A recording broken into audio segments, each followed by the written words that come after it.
Hello दोस्तों, आप सभी का बहुत बहुत स्वागत है हमारी यूनिटेक ऑनलाइन गुरु में।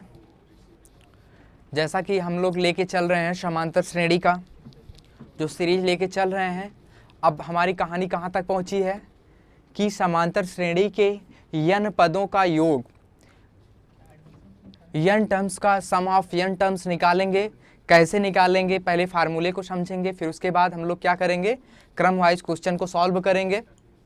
यदि आप नए हो तो सबसे पहले पिछले बेसिक क्लास जो हुई है, 2-3-4 लेक्चर जो भी हुए हैं, आप वहाँ से जाकर आप पहले अच्छे से पढ़ लीजिए, देख लीजिए वीडियो को, नोट्स बना लीजिए, फिर आइए लेक्चर में जुड़ते हैं हम लोग।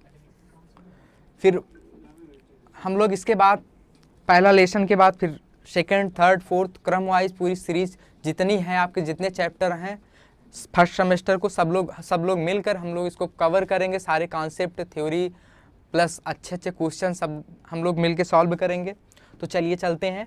आज हम लोग देखेंगे क्या समांतर श्रेणी के यन पदों का योग क्या होगा। मान लेते हैं हम, माना कोई एपी है, मान लेते हैं कोई अर्थमेटिक प्रोग्रेशन है और जिसका प्रथम पद ए तथा सर्वांतर क्या है, डी है।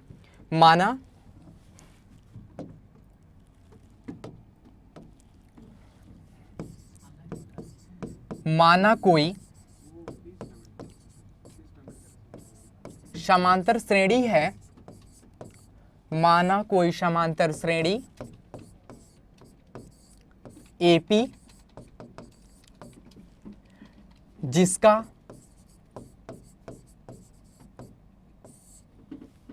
प्रथम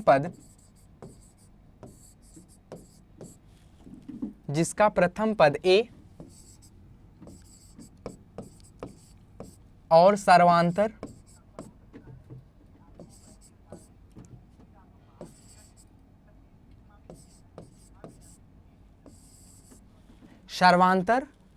डी है। तब देखो हम लोग कैसे इसको सम करेंगे, कैसे जोड़ेंगे। देखिए, कोई श्रेणी हमको मान लीजिए दी जाती है ए, वो उसका जनरल टर्म्स क्या होता है, A comma A plus D comma A plus 2d dot dot dot dot करके एन टाइम्स तक मान लीजिए श्रेणी जा रही है। एक चीज हमने डिस्कस किया था पहले लेक्चर में, क्या कि टी एन लास्ट वाला टर्म्स वो क्या होता है, यल के बराबर होता है। क्या होता है, यल के बराबर होता है। कहने का मतलब ए एन बराबर क्या किसके होता है, लास्ट टर्म यल के बराबर होता है। तो कहने का मतलब अगर हम किसी श्रेणी में लास्ट टर्म अगर तुमको पता हो, लास्ट का पद अगर तुमको पता हो और उसको सम करना है, तब कैसे करेंगे। तो उसके लिए जहाँ पे हम लोग कैसे सॉल्व करेंगे, कैसे उसको देखेंगे। इसका एक डेरिवेशन है, फार्मूले का डेरिवेशन, बहुत ही अच्छा डेरिवेशन है जिसकी ज़रूरत नहीं पड़ती, इसलिए हम नहीं करा रहे हैं, टाइम वेस्ट होगा। तो डायरेक्ट हम लोग फार्मूले पे लिखते हैं। फार्मूले को लिखते हैं, कैसे लिखेंगे, देखिए जो हमारा फार्मूला होता है सम ऑफ टर्म्स का, वो क्या होता है, यस एन बराबर n by 2 plus n minus 1 into D. ये हमारा सम ऑफ टर्म्स का फार्मूला होता है, जिसमें कितने टर्म्स हैं, यन पद हैं, क्या है, यन है। या इसको ऐसे लिखते हैं, कैसे लिखते हैं, यस एन बराबर हम लोग लिख लेते हैं क्या, n बाई 2 ए प्लस यल। ये भी एक फार्मूला होता है। ज़्यादातर हम लोग इसका भी यूज करते हैं, इसका भी, दोनों का लगभग उतना ही यूज है। लेकिन ये फार्मूले से हम लोग इसको कैसे बना लेते हैं, क्योंकि हम लोगों को पता रहता है क्या, यल बराबर क्या होता है, A plus N minus 1 into D, ये हमको पता है। तो यहाँ पे यल की वैल्यू हम अगर इसको रख देते हैं तो यही हमको फिर से प्राप्त हो जाएगा। रख कर देख लीजिए। तो ये हमारा क्या है, ये हमारे दो स्टैंडर्ड फार्मूले हैं जिसकी मदद से हम लोग क्या करेंगे, किसी भी श्रेणी का योग कर लेंगे।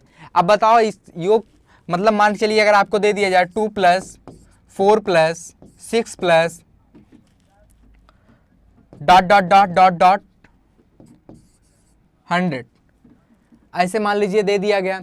अगर आपको जोड़ना हो भाई 2 में 4, 4 में 6, भाई कहाँ तक जोड़ेंगे, 10 तक जोड़ेंगे, 20 तक, 15 तक, उसके बाद क्या होगा, धीरे धीरे कैलकुलेशन डाउन होते चला जाएगा, बढ़ता चला जाएगा, कहाँ तक जोड़ पाएंगे, नहीं जोड़ पाएंगे। लेकिन इसलिए हम लोग के पास क्या है, एक स्टैंडर्ड फार्मूला है जिससे हम क्या करेंगे, 100 नहीं, 10,000 हो, कितने भी हो, n टर्म्स हो, कुछ भी हो, हम लोग इजीली एक फार्मूले की मदद से सॉल्व कर लेंगे।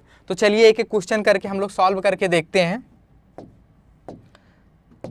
चलिए देखते हैं हम लोग। एक दो फार्मूले को आप लोग याद रखिए, हमेशा याद रखिए, जिस पे क्वेश्चन 100% मिलते हैं एग्जाम में।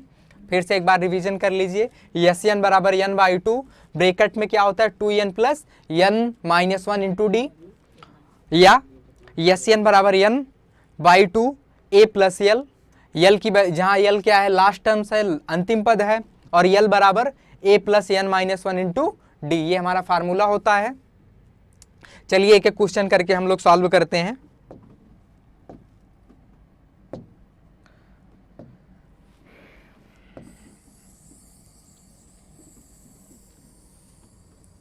फार्मूले को आप लोग लिख के बढ़िया से याद करना। चलिए एक क्वेश्चन हम सॉल्व करते हैं।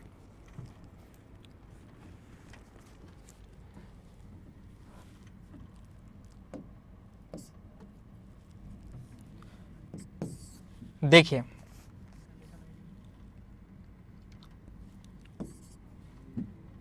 3 + 6 + 9 + 12 ... 150, इसमें कितने टर्म्स हैं 150 का योगफल ज्ञात कीजिए।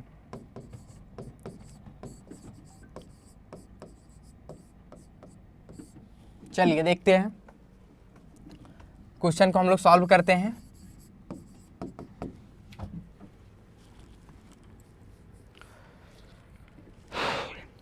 देखिए इसमें लास्ट टर्म्स हमको दिया गया है, फर्स्ट टर्म्स हमको दिया गया है, और क्या दिया गया है, डी का मान निकाल ही सकते हैं, ए का मान दिया गया है। फिलहाल इसमें ए की वैल्यू को हम लोग रख लें और डी का मान निकाल के रख लें और यल का मान रख लें, इजीली तरीके से हमारा आंसर हो जाएगा। या इसको हम यन करके लगा सकते हैं, या फिर यल बराबर जो फार्मूला हमारा होता है लास्ट टर्म्स का, उसमें उससे भी निकाल सकते हैं। लेकिन इसमें प्रॉब्लम ये है क्या है कि इसमें पदों की संख्या नहीं क्लियर है, थोड़ी सी प्रॉब्लम है, समझिए। लास्ट टर्म्स हमको दिया गया है, अंतिम पद दिया गया है, लेकिन कितने पद हैं इस श्रेणी में, कितने पद हैं n बराबर हमको पता नहीं है, ये प्रॉब्लम है। तो सबसे पहले हम लोग क्या करेंगे बेटा, सबसे पहले हम लोग क्या किसका मान निकालेंगे, n का मान निकाल लेंगे, फिर उसके बाद हम लोग SN का फार्मूला लगा के इजीली सॉल्व कर लेंगे। तो सबसे पहले हम लोग जानते हैं, क्या जानते हैं, TN बराबर क्या होता है, यल के होता है, या AN बराबर क्या होता है, यल के। कहीं कहीं पे TN मिलेगा, कहीं कहीं पे AN मिलेगा, दोनों क्या है वही है। NCERT में AN करके मिलेगा, बाकी और किताबों में TN मिल जाएगा, तो कहीं कोई दिक्कत नहीं होनी चाहिए। तो देखिए AN का फार्मूला क्या होता है, A plus n minus 1 into D, ये हमारा फार्मूला होता है। AN का मान क्या है, AN बराबर किसके, यल के। तो कहने का मतलब हमारा जो AN है, AN हमारा दिया गया है क्या 150, कहने का मतलब यल भी हमारा 150 है ना। तो चलिए यहां पे रख देते हैं हम 150 बराबर A का मान क्या दिया गया है 3 plus n minus 1 into D का मान क्या होगा, 6 में से 3 घटाएंगे 3 आएगा। 150 बराबर 3 प्लस अंदर गुणा करा लीजिए 3n माइनस 3, ये 3 से 3 क्या हो जाएगा, कैंसिल हो जाएगा, 3 से 3 कैंसिल हो जाएगा, ये क्या बचेगा, देखिए ये 3 से 3 कैंसिल हो जाएगा, फिर क्या होगा, ये 150 बराबर 3n, तो ये n बराबर क्या हो जाएगा 150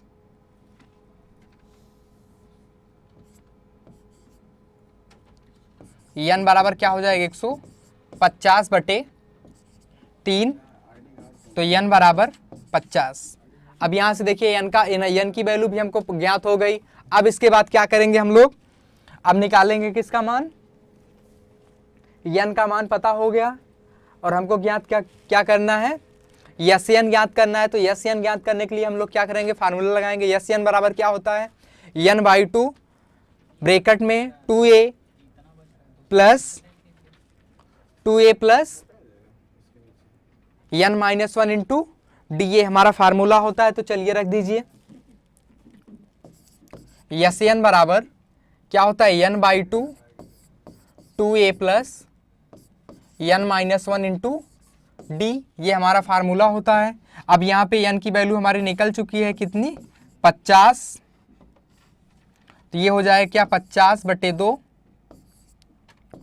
2a, का मान क्या है 3 है, रख दीजिए, प्लस ये एन का मान 50 रखेंगे, -1 इंटू डी का मान 3 रखेंगे। ये देखिए 50 में 2 से भाग देंगे, क्या होगा ये 25, और ये देखो क्या होगा 3 दूना 6, प्लस 50 में से घटा देंगे 49 हो जाएगा, 49 का गुणा 3 में कराएंगे तो क्या होगा ये क्या हो जाएगा 25 6 प्लस 9 त्रिक 27 7 2 3 चौके 12 12 2 14 147। आगे चलेंगे तो ये हमारा क्या हो जाएगा 25, इसको जोड़ लीजिए, जोड़ेंगे तो ये क्या हो जाएगा हमारा 147 में से 6 जोड़ेंगे 153। अब गुणा कर लीजिए,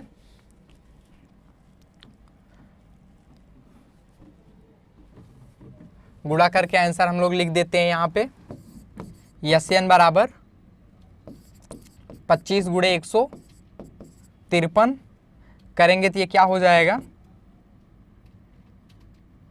5 3 15 5 25 25 1 26 5 1 5 2 7 2 पंचे 10 0 हासिल 1 2 1 2 1 3, तो ये हमारा हो जाएगा क्या 5 6, एक सेकंड कर देते हैं ऐसे, 153 गुणे 25, 5 3 15 5 हासिल 1 5 25 1 26 6 हासिल 2 5 1 5 2 7 2 3 6 2 पंचे 10 10 0 हासिल 1 2 1 2 1 3, तो ये हमारा हो जाएगा 5 2 8 3, ये हमारा क्या आ गया 3825। आप लोग भी कर लीजिएगा, क्या आंसर हो गया 3825। ये हमारा निकल गया योग किसका, कितने पदों का 50, ये 50 पदों का हमारा योग निकल गया 3825। फिर चलते हैं अगले क्वेश्चन की ओर, एक और क्वेश्चन सॉल्व करते हैं, बढ़िया मज़ेदार क्वेश्चन, इंपॉर्टेंट क्वेश्चन।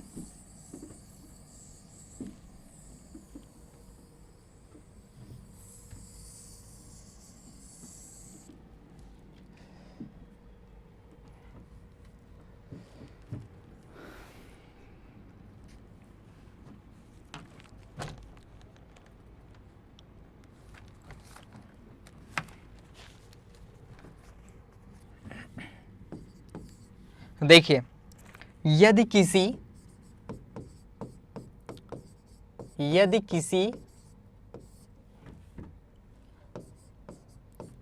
समांतर श्रेणी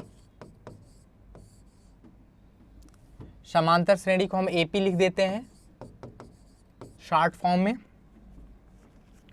का पीवां पद, बहुत अच्छा क्वेश्चन है, का पीवां पद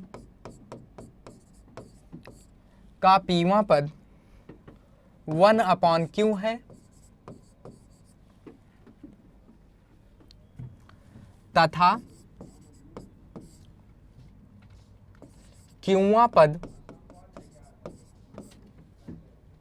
1/p है, तो p इंटू क्यू पदों का योगफल ज्ञात कीजिए।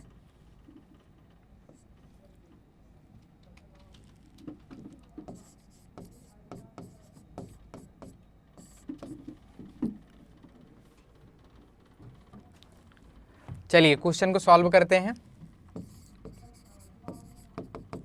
क्या कह रहा है कि यदि किसी समांतर श्रेणी AP का Pवां पद 1/Q है तथा Qवां पद 1/P है तो P इंटू Q पदों का योगफल ज्ञात कीजिए। तो P इंटू Q पदों का योगफल ज्ञात करेंगे। मान लेते हैं वो श्रेणी का प्रथम पद क्या है, A है बेटा, और सर्वांतर क्या है, D है। मान लेते हैं, माना श्रेणी का प्रथम पद A तथा सार्वंतर D है। क्या है, D है।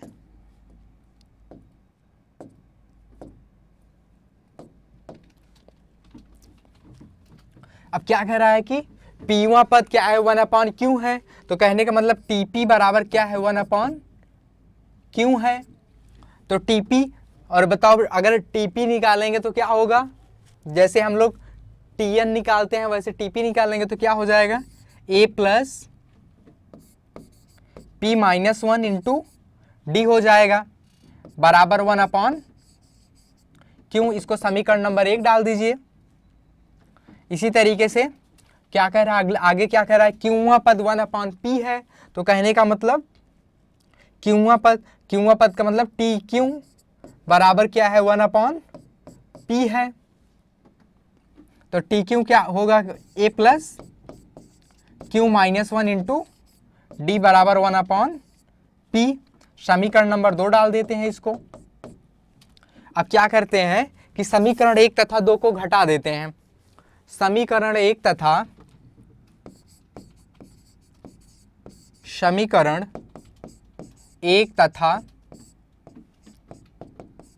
2 को घटाने पर, तो चलिए घटाते हैं। घटाएंगे तो क्या हो जाएगा, A plus P minus 1 into D बराबर 1/Q। और ये क्या है, A plus Q minus 1 into D बराबर 1/P। चलिए घटाते हैं। लेफ्ट हैंड की तरफ लेफ्ट हैंड वाला, राइट हैंड की तरफ के राइट हैंड वाला। माइनस घटाने में क्या होगा, माइनस लगा देंगे सब में। ये देखिए A से कैंसिल हो जाएगा, क्या बचेगा। चलिए ऊपर लिखते हैं, इसको मिटा के थोड़ा सा।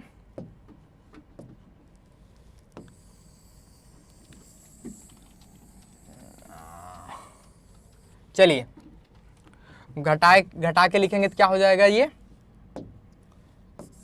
P minus 1 into D minus Q minus 1 into D बराबर 1/Q माइनस 1/P। ये हमारा हो जाएगा। अब इसको अंदर अंदर गुणा करा के फिर कैलकुलेट करते हैं, सॉल्व करते हैं। तो क्या हो जाएगा, PD minus D minus QD, ये माइनस माइनस प्लस हो जाएगा D बराबर, इसका तिरछा गुणा करा लीजिए, P माइनस Q।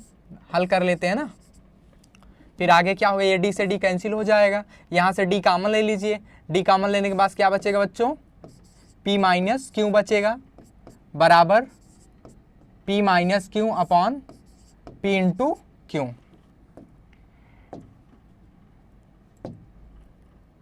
है ना। चलते हैं आगे। तो आगे हमारा क्या हो जाएगा, यहाँ से देखिए बच्चों, यहाँ से ये कट जाएगा, ये देखिए यहाँ से कट जाएगा। तो ये D बराबर क्या हो जाएगा, 1/P इंटू Q। ये कट जाएगा ना, तो क्या बचेगा, 1/P इंटू Q। ये हमारा निकल गया क्या, D का मान। अब बेटा क्या करते हैं, D का मान समीकरण 1 में रख देते हैं या फिर 2 में रख देते हैं। किसी एक में रख के A का मान ज्ञात कर लेते हैं। चलिए कर लेते हैं ज्ञात। D का मान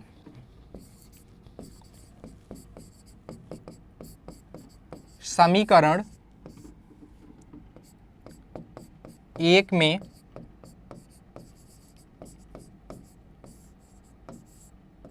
रखने पर, समीकरण 1 में रख दीजिए।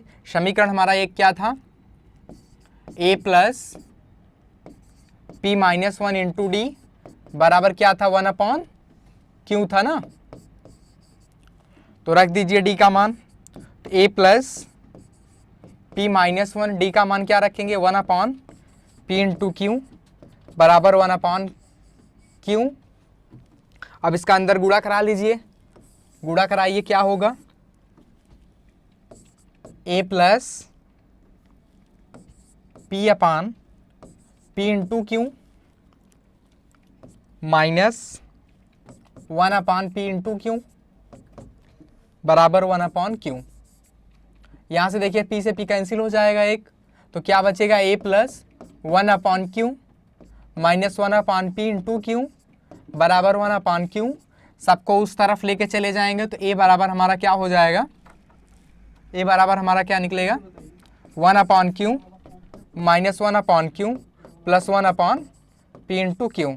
यहाँ से देखो क्यू 1/q कट जाएगा, कैंसिल हो जाएगा, तो क्या बचेगा, a बराबर 1/p इंटू क्यू। ए और हमारा क्या निकल गया, d। a और d का मान हमारा निकल गया। अब हमको निकालना क्या है, क्या निकालना था, p इंटू क्यू, पदों का योगफल। तो चलिए निकाल लेते हैं इसके बाद, p इंटू क्यू पदों का योगफल।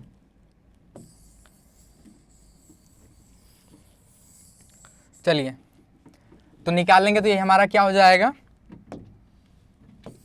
यस p इंटू क्यू बराबर क्या होगा, p इंटू क्यू बाई 2। ए का मान डायरेक्ट रख देते हैं हम, क्या आया है, 1/p इंटू क्यू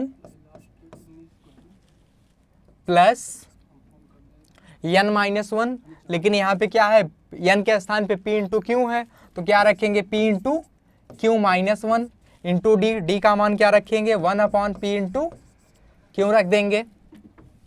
आगे चलेंगे तो ये हो जाएगा क्या, p into Q upon 2 1/p into Q plus इसका बेटा अंदर गुणा कराएंगे तो ये क्या हो जाएगा, P Q upon P Q minus 1/p Q. आगे चलेंगे तो ये क्या हो जाएगा, P Q upon 2 1/p Q plus ये कट जाएगा, क्या आएगा, 1 माइनस 1/p क्यू। ये एक मिनट, यहाँ पे 2 होता है बेटा, कर लीजिएगा, 2a होता है, 2a क्या होता है, एस एन बराबर क्या होता है, n/2 ब्रैकेट में 2a plus n minus 1 into D. चलिए चलते हैं आगे, तो ये हमारा क्या हो जाएगा, p इंटू क्यू बाई 2। अब इसका क्रॉस गुणा करा लेंगे, एलसीएम ले लेंगे, p इंटू क्यू, तो p इंटू क्यू से कट जाएगा, तो ये क्या बचेगा, 2 plus p into Q minus 1। Solve कर लेंगे एलसीएम लेके, फिर क्या है ये, p इंटू क्यू। चलिए यहाँ से इसको काट ही देते हैं, जगह कम है, इसको काट देते हैं यहाँ से। ये देखिए p इंटू क्यू से p इंटू क्यू काट दीजिए। अब देखिए क्या बचता है, 1/2, 2 में से 1 घट जाएगा, क्या बचेगा, 1। तो कहने का मतलब p इंटू क्यू प्लस 1, ये हमारा हो गया किसका मान, यस p इंटू क्यू का मान निकल गया, ये हमारा आंसर हो गया। बहुत ही अच्छा क्वेश्चन था, थोड़ा सा बड़ा था बट आसान है। एक बार आप देखेंगे, 2 बार देखेंगे, बिल्कुल समझ में आएगा। तो फिर मिलेंगे हम लोग नेक्स्ट लेक्चर में, तब तक आप लोग पढ़ते रहिए अच्छे से, रिवीजन अच्छे से करते रहिए। मैथमेटिक्स में सबसे अहम बात ये होती है कि आप जितना ज़्यादा से ज़्यादा प्रैक्टिस करेंगे, जितना आप ज़्यादा से ज़्यादा प्रैक्टिस करेंगे, उतना ही आपका अभ्यास होगा, उतने ही अच्छे तरीके से आप मैथमेटिक्स को पढ़ सकते हैं। अन्यथा आप पढ़ते रहेंगे, बोलते रहेंगे। तो मैथमेटिक्स को अच्छे से पहले फील करो, महसूस करो उसको है क्या, क्वेश्चन क्या कह रहा है, उसको बिल्कुल अपने ऊपर लेकर ऐसा महसूस करो, ये कह क्या रहा है, चाह क्या रहा है, बोल क्या रहा है, समझो उसको। फिर महसूस करने के बाद जैसा आपको लगे उस तरीके से आप काम करिए। फिर आप प्रैक्टिस करते रहिए, पढ़ते रहिए। एग्ज़ाम के लिए जितने भी क्वेश्चन कराए जा रहे हैं बहुत ही इम्पोर्टेंट हैं। फिर मिलेंगे हम लोग नेक्स्ट लेक्चर में, तब तक आप लोग बने रहिए, पढ़ते रहिए, मन लगा के पढ़ते रहिए, नोट्स बनाते रहिए। पिछले वीडियो को आप लोग देखते रहिए अगर नहीं देखे हैं तो। मिलेंगे फिर अगले वीडियो में।